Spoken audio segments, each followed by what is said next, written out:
Praise the Lord. Welcome to kids Bible school. Hello kids, ఎలా ఉన్నారు అందరూ? ఈరోజు మన పాఠాన్ని స్టార్ట్ చేసుకుందామా? ఈరోజు మనం నేర్చుకోబోయే పాఠము నీటి బాప్తిస్మము 2వ భాగము. ముందు పాఠంలో మనం ఏం నేర్చుకున్నామంటే నీటి బాప్తిస్మం అంటే ఏంటి, అలాగే నీటి బాప్తిస్మం పొందుకొనటం వలన మనకు వచ్చే ఆశీర్వాదములు ఏంటి అని వివరంగా తెలుసుకున్నాము. మరి ఈ పాఠంలో ఎవరు నీటి బాప్తిస్మంను పొందుకొనగలరు, అలాగే నీటి బాప్తిస్మము ఏ విధముగా ఇవ్వవలసి ఉన్నది అనే విశేషాలని మనము ఈ పాఠంలో వివరముగా తెలుసుకుందాము. ఎవరు నీటి బాప్తిస్మంను పొందుకోవాలి అంటే అపోస్తుల కార్యములు 2వ అధ్యాయము 38వ వాక్యం ప్రకారంగా, మార్కు సువార్త 1వ అధ్యాయము 5వ వాక్యం ప్రకారంగా, మార్కు సువార్త 16వ అధ్యాయము 16వ వాక్యం ప్రకారంగా ఒక వ్యక్తి మారు మనసు పొంది తన పాపములను ఒప్పుకొని నమ్మిన ఎడల ఆ వ్యక్తి వెళ్ళి బాప్తిస్మము పొందవచ్చును.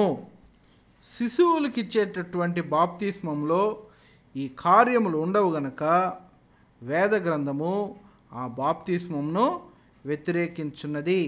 ప్రభువైన యేసుక్రీస్తు కూడా శిశువు బాప్తిస్మము పొందుకొనలేదు. మత్తయి సువార్త 19వ అధ్యాయము 13వ వాక్యం నుంచి 15వ వాక్యం వరకు మనం చదువుకున్నట్లయితే శిశువు బాప్తిస్మము యేసుక్రీస్తు పొందుకొనలేదు. అలాగే శిశువులకు ఆయన బాప్తిస్మము ఇవ్వలేదు. ఆయన దగ్గరకు వచ్చినటువంటి చిన్నపిల్లల మీద ఆయన చేతులుంచి వారిని ఆశీర్వదించను కానీ వారికి శిశువు బాప్తిస్మము ఇవ్వలేదు. కాబట్టి మారు మనసు పొంది పాపక్షమాపణ పొందుకున్నటువంటి, అలాగే ప్రభువైన యేసుక్రీస్తుని గట్టిగా నమ్మినటువంటి వ్యక్తి మాత్రమే నీటి బాప్తిస్మము పొందుకొనవచ్చును.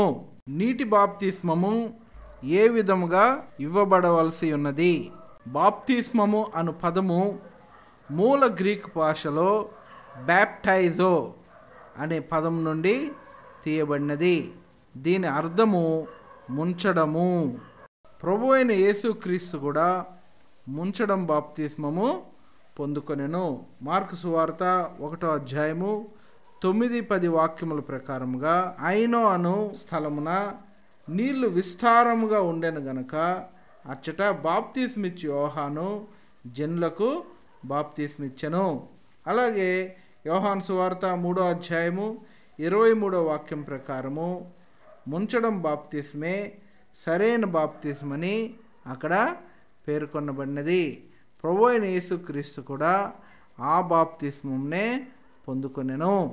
అలాగే ముంచడం బాప్తిస్మము మత్తయి సువార్త 28వ అధ్యాయము 19వ వాక్యం ప్రకారము తండ్రి యొక్కయు కుమారుని యొక్కయు పరిశుద్ధాత్మ యొక్క నామములో ఇవ్వవలసి ఉన్నది.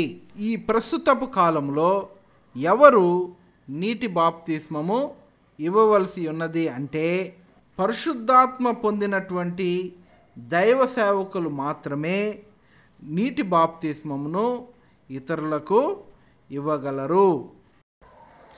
ఒకవేళ ఎవరైనాను పరిశుద్ధాత్మ అభిషేకం పొందని దైవజనుల దగ్గర బాప్తిస్మం తీసుకున్నట్లయితే అది సరైన బాప్తిస్మం కాదు గనక వారు తిరిగి బాప్తిస్మం పొందినటువంటి దైవజనుల దగ్గర బాప్తిస్మము తీసుకొనవలసి ఉన్నది.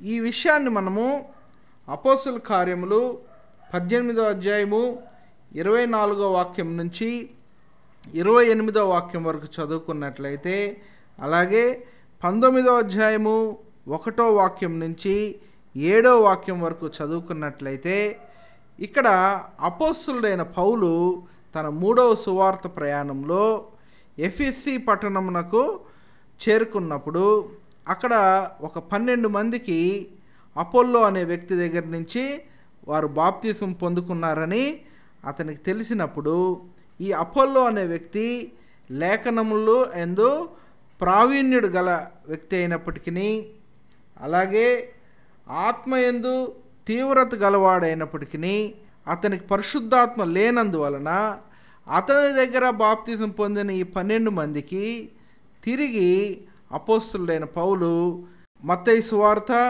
28వ అధ్యాయము 19వ వాక్యంలో చెప్పబడిన ప్రకారము తండ్రి యొక్కయు కుమారుని యొక్కయు పరిశుద్ధాత్మ నామంలో వారికి తిరిగి బాప్తిస్మము ఇచ్చెనని వివరముగా రాయబడినది. అందు నిమిత్తము ఎవరైనను పరిశుద్ధాత్మ అభిషేకం పొందినటువంటి దైవజనుల దగ్గర బాప్తిసం తీసుకున్నట్లయితే వారు తిరిగి పరిశుద్ధాత్మ పొందుకున్నటువంటి దైవజనుల దగ్గర బాప్తిస్మము తీసుకొనవలసి ఉన్నది.